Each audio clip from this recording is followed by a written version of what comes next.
हाँ जी बेटा, physiological basis benefit of warm up muscle ਦੇ ਫਿਜ਼ੀਓਲੋਜੀਕਲ ਚੇਂਜਸ ਲਿਆਉਣਾ ਅਤੇ ਵਾਰਮ ਅਪ ਕਰਨ ਨਾਲ ਮਸਲ ਦੇ ਕੰਮ ਕਰਨ ਲਈ ਇੱਕ ਸਟਰੋਂਗ ਐਂਡ ਐਫੀਸ਼ੀਐਂਟ ਫਾਰਮੇਸ਼ਨ ਬਣਾਉਣ ਵਿੱਚ ਹੈਲਪ ਮਿਲਦੀ ਹੈ। ਵਾਰਮ ਅਪ ਦੇ ਫਿਜ਼ੀਓਲੋਜੀਕਲ ਬੇਸਿਸ ਹੇਠ ਲਿਖੇ ਹਨ। ਨੰਬਰ 1, ਇਨਕਰੀਜ਼ ਦਾ ਬਾਡੀ ਟੈਂਪਰੇਚਰ।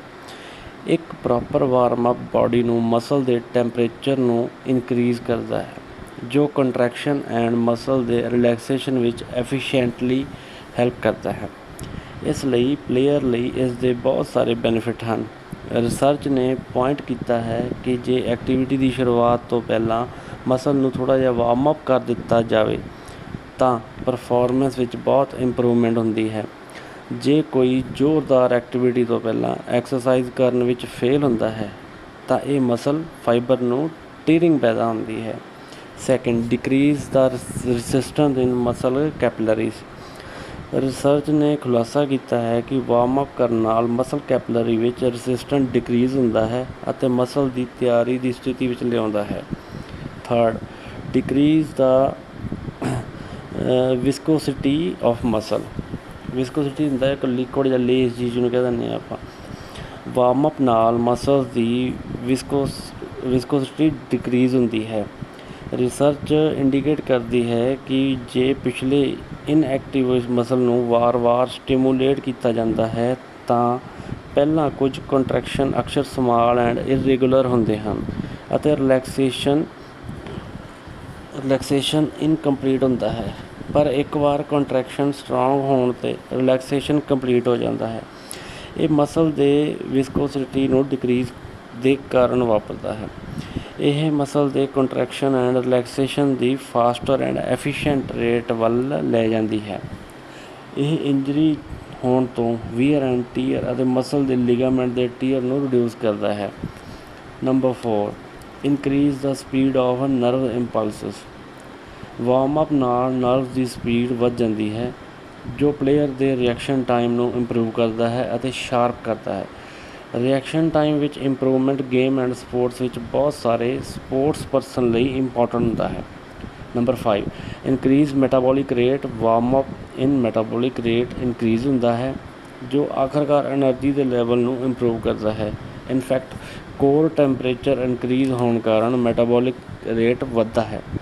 ਟੈਂਪਰੇਚਰ ਵਿੱਚ 0.5 ਡਿਗਰੀ ਇਨਕਰੀਜ਼ ਹੁੰਦਾ ਹੈ ਤਾਂ ਮੈਟਾਬੋਲਿਕ ਰੇਟ 7% ਇਨਕਰੀਜ਼ ਹੁੰਦਾ ਹੈ। ਇੱਕ ਹਾਈ ਮੈਟਾਬੋਲਿਕ ਰੇਟ ਐਨਰਜੀ ਦੇ ਹਾਈ ਪ੍ਰੋਡਕਸ਼ਨ ਨੂੰ ਲੀਡ ਕਰਦਾ ਹੈ। Number 6, increase the speed of oxygen and fuel transfer for tissue. ਇੱਕ ਪ੍ਰੋਪਰ ਵਾਰਮ ਅਪ ਆਕਸੀਜਨ ਦੀ ਸਪੀਡ ਨੂੰ ਇਨਕਰੀਜ਼ ਕਰਦਾ ਹੈ।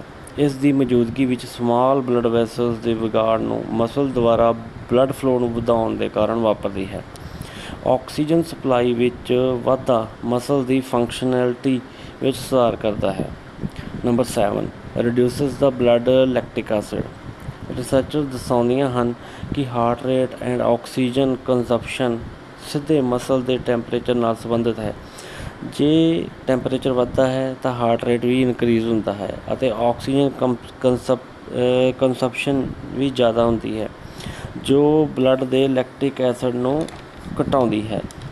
ਨੰਬਰ 8, ਇਨਕਰੀਜ਼ ਦਾ ਵਰਕਿੰਗ ਕਪੈਸਿਟੀ। ਉਪਰੋਕਤ ਦੱਸੇ ਗਏ ਫਿਜ਼ੀਓਲੋਜੀਕਲ ਅਡੈਪਸ਼ਨ ਇੱਕ ਵਿਅਕਤੀ ਦੀ ਫਿਜ਼ੀਕਲ ਵਰਕ ਕਰਨ ਦੀ ਕਪੈਸਿਟੀ ਨੂੰ ਇਨਕਰੀਜ਼ ਕਰਦੀ ਹੈ। ਬਾਡੀ ਦੇ ਸਾਰੇ ਸਿਸਟਮਸ ਆਪਣੇ ਨਾਲ ਰਿਲੇਟ ਵਰਕ ਕਰਨ ਲਈ ਐਫੀਸ਼ੀਐਂਟ ਹੋ ਜਾਂਦੇ ਹਨ। ਹਾਂਜੀ ਬੇਟਾ, ਨੈਕਸਟ ਆ ਗਿਆ ਜੀ in warm up there are certain guiding principle which are as following. ਪਹਿਲਾ ਹੈਗਾ ਜੀ simple to complex. Sports person ਨੂੰ ਹਮੇਸ਼ਾ ਸਿੰਪਲ ਐਕਸਰਸਾਈਜ਼ ਜਿਵੇਂ ਸਿੰਪਲ ਰਨਿੰਗ ਐਂਡ ਫਿਰ ਹੌਲੀ ਹੌਲੀ ਕੰਪਲੈਕਸ ਐਕਟੀਵਿਟੀ ਵੱਲ ਵਧਣਾ ਚਾਹੀਦਾ ਹੈ। ਜੋ ਕੰਪਲੈਕਸ ਐਕਟੀਵਿਟੀ ਸ਼ੁਰੂਆਤ ਵਿੱਚ ਕੀਤੀਆਂ ਜਾਂਦੀਆਂ ਤਾਂ ਇਹ ਅਨਨੈਸੈਸਰੀ ਫਟੀਗ ਦਾ ਕਾਰਨ ਬਣਦੀਆਂ ਹਨ। Second, exercise for all part of body ਦੇ ਸਾਰੇ ਪਾਰਟ ਨੂੰ ਵਾਰਮ ਅਪ ਕਰਨ ਲਈ ਐਕਸਰਸਾਈਜ਼ ਕੀਤੀ ਜਾਣੀ ਚਾਹੀਦੀ ਹੈ, ਜਿਸ ਵਿੱਚ ਅੱਪਰ ਐਂਡ ਲੋਅਰ ਲਿੰਬਸ ਸ਼ਾਮਲ ਹਨ। ਥਰਡ ਪੁਆਇੰਟ ਹੈਗਾ ਜੀ include strengthening and loosening exercise. Stretching and loosening ਦੀਆਂ ਐਕਸਰਸਾਈਜ਼ ਨੂੰ ਵਾਰਮ ਅਪ ਪ੍ਰੋਗਰਾਮ ਵਿੱਚ ਸ਼ਾਮਲ ਕਰਨਾ ਇੰਪੋਰਟੈਂਟ ਹੈ।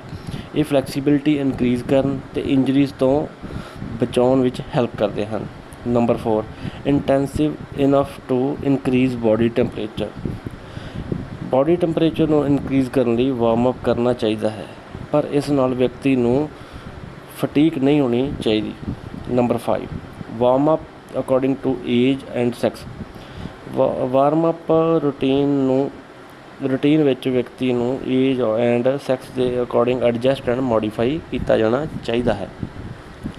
Number 6, warm up should be according to activity or sports. ਇਹ ਯਾਦ ਰੱਖਣਾ ਚਾਹੀਦਾ ਹੈ ਕਿ warm up routine activity or sports ਦੀ ਟਾਈਪ ਦੇ ਅਕੋਰਡਿੰਗ ਹੁੰਦਾ ਹੈ। ਫੋਰ ਐਗਜ਼ਾਮਪਲ, ਚੈਸ ਵਰਗੀਆਂ ਸਪੋਰਟਸ ਲਈ ਕੌਨਸਨਟ੍ਰੇਸ਼ਨ ਐਕਸਰਸਾਈਜ਼ ਦੀ ਜ਼ਰੂਰਤ ਹੁੰਦੀ ਹੈ, ਜਦੋਂ ਕਿ ਜੋਗਿੰਗ ਯੂਜ਼ਫੁਲ ਸਪ੍ਰਿੰਟਰ ਔਰ ਮੈਰਾਥਨ ਰਨਰ ਲਈ ਹੁੰਦੀ ਹੈ। ਹੁਣ ਇਹਦੇ ਵਿੱਚ ਬੇਟਾ ਜਿਹੜਾ ਸਪ੍ਰਿੰਟਰ ਉਹਨੂੰ ਕਹਿੰਦੇ ਆ ਜਿਹੜੀ ਬਿਲਕੁਲ ਫਾਸਟ ਭੱਜ ਕੇ ਰੇਸ ਪੂਰੀ ਕੀਤੀ ਜਾਂਦੀ ਹੈ, 100 ਮੀਟਰ 200 ਮੀਟਰ 400 ਮੀਟਰ। ਅਤੇ ਜਿਹੜੇ ਮੈਰਾਥਨ ਬੇਟਾ ਹੁੰਦੀ ਆ, ਇਹ ਇੱਕ ਲੰਬੀ ਰੇਸ ਆ ਜਿਹਦੇ ਵਿੱਚ 42.3 ਕਿਲੋਮੀਟਰ ਦੀ ਰੇਸ ਹੁੰਦੀ ਹੈ, ਮੈਰਾਥਨ ਕਹਿੰਦੇ ਉਹਨੂੰ। ਅੱਗੇ ਆ ਗਿਆ ਜੀ number 7, concern movement of A game should be included. Warm up ਨੂੰ ਸ਼ਾਮਲ ਕਰਨਾ ਚਾਹੀਦਾ ਹੈ ਮੂਵਮੈਂਟ ਜੋ ਸਪੋਰਟਸ ਐਕਟੀਵਿਟੀ ਵਿੱਚ ਇਨਕਲੂਡ ਹੁੰਦੀਆਂ ਹਨ।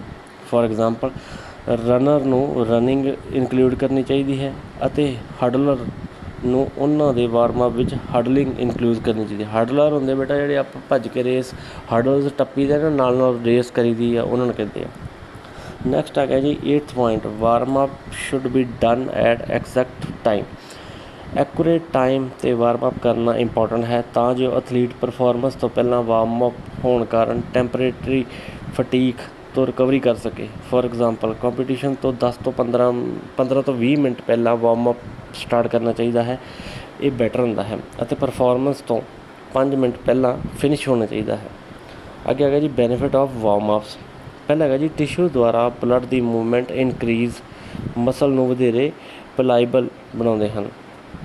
ਸੈਕਿੰਡ ਹੈਗਾ ਜੀ ਮਸਲ ਨੂੰ oxygen and nutrients the delivery increase ਹੁੰਦੀ ਹੈ। ਥਰਡ ਹੈਗਾ ਜੀ ਐਕਟੀਵਿਟੀ ਨੂੰ ਇਨਕਰੀਜ਼ ਕਰਨ ਲਈ ਹਾਰਟ ਨੂੰ ਪ੍ਰਪੇਅਰ ਕਰਦਾ ਹੈ, ਇਸ ਤਰ੍ਹਾਂ ਬਲੱਡ ਪ੍ਰੈਸ਼ਰ ਨੂੰ ਇਨਕਰੀਜ਼ ਨਹੀਂ ਹੋਣ ਦਿੰਦਾ। ਨੰਬਰ 4, ਤੁਹਾਨੂੰ ਆਉਣ ਵਾਲੀ ਐਕਸਰਸਾਈਜ਼ ਲਈ ਮੈਂਟਲੀ ਤੌਰ 'ਤੇ ਪ੍ਰਪੇਅਰ ਕਰਦਾ ਹੈ। Number 5, coordination and reaction time improve ਹੁੰਦਾ ਹੈ। ਅੱਗੇ ਆ ਗਿਆ ਜੀ ਲਿੰਬਰਿੰਗ ਡਾਊਨ ਅਤੇ ਕੂਲ ਡਾਊਨ। ਹੁਣ ਆਪਾਂ ਇੱਕ ਤਾਂ ਐਕਸਰਸਾਈਜ਼ ਕੀਤੀ, ਪਹਿਲਾਂ ਵਾਰਮ ਅਪ ਕੀਤਾ, ਫਿਰ ਆਪਾਂ ਆਪਦਾ ਜਿਹੜਾ ਪਰਫਾਰਮੈਂਸ ਦੇਣੀ ਦਿੱਤੀ, ਉਸ ਤੋਂ ਬਾਅਦ ਆਪਾਂ ਕੀ ਕਰਨਾ, ਕੂਲ ਡਾਊਨ ਕਰਨਾ। ਵਾਰਮ ਅਪ ਦੇ ਤਰ੍ਹਾਂ ਲਿੰਬਰਿੰਗ ਡਾਊਨ ਕਰਨਾ ਜ਼ਰੂਰੀ ਹੈ। ਜਦੋਂ ਅਸੀਂ ਕੋਈ ਐਕਟੀਵਿਟੀ ਕਰਦੇ ਹਾਂ ਤਾਂ ਸਾਡੀ ਬਾਡੀ ਦਾ ਟੈਂਪਰੇਚਰ ਹਾਈ ਲੈਵਲ ਤੱਕ ਪਹੁੰਚ ਜਾਂਦਾ ਹੈ। ਕੋਈ ਵੀ ਐਕਟੀਵਿਟੀ ਕਰਨ ਤੋਂ ਬਾਅਦ ਬਾਡੀ ਟੈਂਪਰੇਚਰ ਨੋਰਮਲ ਲੈਵਲ 'ਤੇ ਲਿਆਉਣਾ ਜ਼ਰੂਰੀ ਹੁੰਦਾ ਹੈ। ਇਸ ਲਈ ਬਾਡੀ ਨੂੰ ਨੋਰਮਲ ਕੰਡੀਸ਼ਨ ਵਿੱਚ ਲਿਆਉਣ ਦੇ ਪ੍ਰੋਸੈਸ ਦੇ ਬਾਅਦ ਲਿੰਬਰਿੰਗ ਡਾਊਨ ਕਰ ਦੇਣਾ ਚਾਹੀਦਾ ਹੈ। ਇਸ ਲਈ ਅਸੀਂ ਕਹਿ ਸਕਦੇ ਹਾਂ ਕਿ ਕਿਸੇ ਕੰਪੀਟੀਸ਼ਨ ਔਰ ਟ੍ਰੇਨਿੰਗ ਤੋਂ ਬਾਅਦ ਬਾਡੀ ਨੂੰ ਨੋਰਮਲ ਕੰਡੀਸ਼ਨ ਵਿੱਚ ਲਿਆਉਣ ਨੂੰ ਕੂਲਿੰਗ ਡਾਊਨ ਜਾਂ ਲਿੰਬਰਿੰਗ ਡਾਊਨ ਕਹਿੰਦੇ ਹਨ। ਵਾਰਮ ਅਪ ਸੀਜ਼ਨ ਦੇ ਉਲਟ, ਜਿਸ ਦਾ ਏਮ ਹਾਰਟ ਰੇਟ ਨੂੰ ਇਨਕਰੀਜ਼ ਕਰਨਾ ਅਤੇ ਮਸਲ ਨੂੰ ਵਾਰਮ ਕਰਨਾ ਹੈ। ਕੂਲ ਡਾਊਨ ਸੈਸ਼ਨ ਦਾ ਏਮ ਹੌਲੀ ਹੌਲੀ ਹਾਰਟ ਰੇਟ ਨੂੰ ਡਿਕਰੀਜ਼ ਕਰਨਾ ਅਤੇ ਮਸਲ ਨੂੰ ਰਿਲੈਕਸ ਕਰਨਾ ਹੈ। ਇੱਕ ਇਫੈਕਟਿਵ ਕੂਲ ਡਾਊਨ ਬਾਡੀ ਨੂੰ ਆਪਣੀ ਓਰੀਜਨਲ ਕੰਡੀਸ਼ਨ ਵਿੱਚ ਵਾਪਸ ਲਿਆਉਂਦਾ ਹੈ। ਜੈਂਟਲ ਕਾਰਡੀਓਵੈਸਕੂਲਰ ਐਕਸਰਸਾਈਜ਼ ਜਿਵੇਂ ਜੋਗਿੰਗ ਔਰ ਵਾਕਿੰਗ ਕਰਨਾ ਹੌਲੀ ਹੌਲੀ ਬਾਡੀ ਟੈਂਪਰੇਚਰ ਨੂੰ ਹੇਠਾਂ ਲਿਆਏਗਾ ਅਤੇ ਹਾਰਟ ਰੇਟ ਨੂੰ ਡਿਕਰੀਜ਼ ਕਰੇਗਾ, ਜਦੋਂ ਕਿ ਸਟਰੈਚਿੰਗ ਨਾਲ ਮਸਲ ਨੂੰ ਨਿਰੰਤਰ ਰਿਲੈਕਸ ਕਰਦਾ ਹੈ। ਅੱਗੇ ਆ ਗਿਆ ਜੀ various benefit of cooling down. First ਹੈਗਾ ਜੀ ਨੋਰਮਲਾਈਜ਼ ਹਾਰਟ ਰੇਟ। ਐਕਸਰਸਾਈਜ਼ ਕਰਦੇ ਸਮੇਂ ਹਾਰਟ ਰੇਟ ਆਕਸੀਜਨ ਨੂੰ ਪੂਰਾ ਕਰਨ ਲਈ ਵੱਧਦੀ ਹੈ, ਇਨਕਰੀਜ਼ ਹੁੰਦੀ ਹੈ। ਇਹ ਵੱਧ ਰਹੀ ਹਾਰਟ ਰੇਟ ਤੁਰੰਤ ਨੋਰਮਲ ਨਹੀਂ ਹੁੰਦੀ ਅਤੇ ਅਜਿਹਾ ਕਰਨ ਲਈ ਕੁਝ ਸਮਾਂ ਲੱਗਦਾ ਹੈ। ਹਾਰਟ ਰੇਟ ਨੂੰ ਨੋਰਮਲਾਈਜ਼ ਬਣਾਉਣ ਲਈ ਇੰਪੋਰਟੈਂਟ ਹੈ ਅਤੇ ਕੂਲ ਡਾਊਨ ਐਕਸਰਸਾਈਜ਼ ਦੇ ਬਾਅਦ ਸਲੋ ਡਾਊਨ ਕਰਨ ਵਿੱਚ ਹੈਲਪ ਕਰਦਾ ਹੈ। ਲਿੰਬਰਿੰਗ ਡਾਊਨ ਅਤੇ ਸਟਰੈਚਿੰਗ ਦੀਆਂ ਟੈਕਨੀਕਸ ਫਿਜ਼ੀਕਲ ਕੰਡੀਸ਼ਨ ਦੇ ਨਾਲ ਪਲੇਅਰ ਦੁਆਰਾ ਕੀਤੀਆਂ ਜਾਂਦੀਆਂ ਹਨ, ਸਪੋਰਟਸ ਐਕਟੀਵਿਟੀ ਦੇ ਅਨੁਸਾਰ ਬਦਲਦੀਆਂ ਹਨ। ਸੈਕਿੰਡ ਹੈਗਾ ਜੀ mental relaxation. Sports activity and training period ਦੌਰਾਨ ਫਿਜ਼ੀਕਲ ਐਂਡ ਮੈਂਟਲੀ ਤੌਰ 'ਤੇ ਬਾਡੀ ਵਿੱਚ ਸਟ੍ਰੈਸ ਇਨਕਰੀਜ਼ ਹੁੰਦਾ ਹੈ।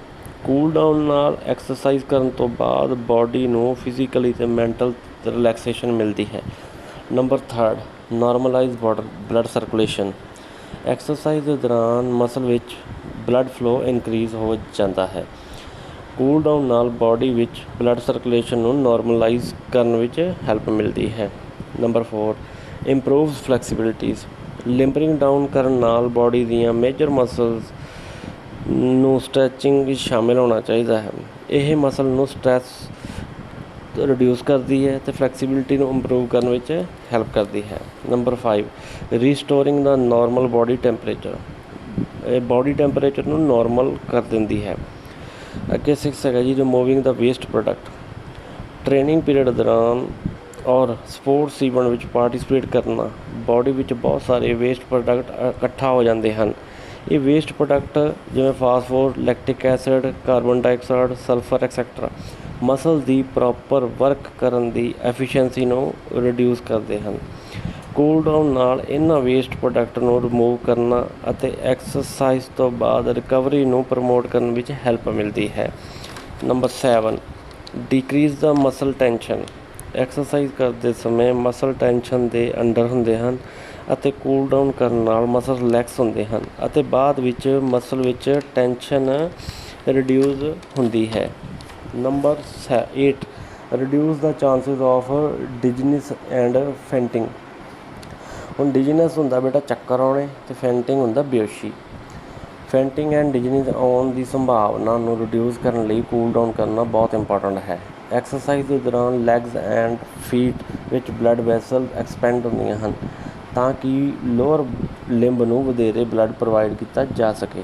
ਜੇ ਐਕਸਰਸਾਈਜ਼ ਕਰਨ ਤੋਂ ਬਾਅਦ ਕੂਲ ਡਾਊਨ ਨਹੀਂ ਹੁੰਦਾ ਤਾਂ ਹਾਰਟ ਰੇਟ ਨੂੰ ਅਚਾਨਕ ਸਲੋ ਹੋ ਜਾਂਦਾ ਹੈ ਅਤੇ ਬਾਡੀ ਦੇ ਲੋਅਰ ਪਾਰਟ ਵਿੱਚ ਬਲੱਡ ਪੂਲ ਬਣ ਜਾਂਦਾ ਹੈ ਜੋ ਚੱਕਰ ਆਉਣੇ ਜਾਂ ਬੇਹੋਸ਼ੀ ਦਾ ਕਾਰਨ ਬਣਦੇ ਹਨ। ਜਦੋਂ ਲਿੰਬਰਿੰਗ ਡਾਊਨ ਠੀਕ ਤਰ੍ਹਾਂ ਕੀਤਾ ਜਾਂਦਾ ਹੈ ਤਾਂ ਹਾਰਟ ਰੇਟ ਹੌਲੀ ਹੌਲੀ ਨਾਰਮਲ ਹੋ ਜਾਂਦਾ ਹੈ ਅਤੇ ਇਸ ਤਰ੍ਹਾਂ ਬਲੱਡ ਲੋਅਰ ਬਾਡੀ ਵਿੱਚ ਨਹੀਂ ਜਾਂਦਾ ਪਰ ਇਹ ਹਾਰਟ ਵਿੱਚ ਵਾਪਸ ਚਲਾ ਜਾਂਦਾ ਹੈ। ਇਹ ਚੱਕਰ ਆਉਣੇ ਜਾਂ ਬੇਹੋਸ਼ੀ ਦੀ ਸੰਭਾਵਨਾ ਨੂੰ ਰਿਡਿਊਸ ਹੋ ਜਾਂਦੀ ਹੈ। Number 9, decreases adrenaline level. Blood ਵਿੱਚ ਐਡਰੇਨਾਲਾਈਨ ਦਾ level warm up and training ਦੇ ਸਮੇਂ ਵਧਾਇਆ ਜਾਂਦਾ ਹੈ ਜੋ ਬਲੱਡ ਫਲੋ ਨੂੰ ਐਕਸਰਸਾਈਜ਼ ਕਰਨ ਵਾਲੀਆਂ ਮਸਲ ਵਿੱਚ ਇਨਕਰੀਜ਼ ਕਰਨ ਵਿੱਚ ਹੈਲਪ ਕਰਦਾ ਹੈ।